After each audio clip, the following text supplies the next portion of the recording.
Las 10 muñecas. En un pequeño y olvidado pueblo existía una antigua casa abandonada que guardaba un secreto siniestro. Se decía que allí vivía una malévola anciana que coleccionaba muñecas antiguas. No eran muñecas comunes y corrientes, eran muñecas poseídas por espíritus malignos. La leyenda cuenta que la anciana había hecho un pacto con fuerzas oscuras para obtener poder y juventud eterna. A cambio, debía proporcionar un cuerpo humano a cada una de las muñecas que poseía, permitiendo que los espíritus se apoderaran de ellos y vivieran una nueva vida a través de ellos. Un grupo de jóvenes valientes decidió investigar los rumores y adentrarse en la casa abandonada. Armados con cámaras y linternas, se adentraron en la oscuridad y el silencio de la noche. A medida que exploraban la casa, descubrieron una habitación oculta en el sótano. Al abrir la puerta, se encontraron con una escalera que descendía hacia las profundidades.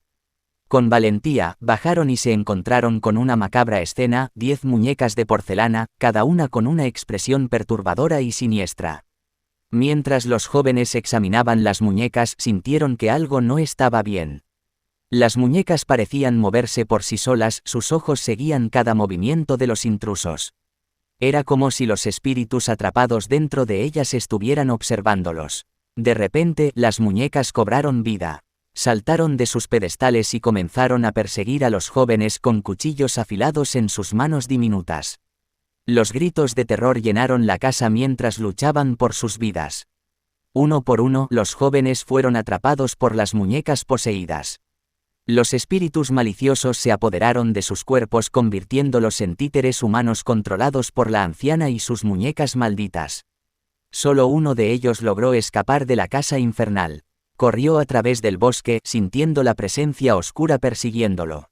Sabía que las muñecas y los espíritus malignos no descansarían hasta completar su colección. Años después, aquel pueblo permanecía en silencio, pero la leyenda de las 10 muñecas vivía en la memoria de los pocos sobrevivientes. Nadie se atrevió a acercarse a la casa abandonada nuevamente, recordando que hay fuerzas sobrenaturales que no deben ser desafiadas. Las muñecas malévolas se mantuvieron como un recordatorio espeluznante de los peligros que acechaban en la oscuridad.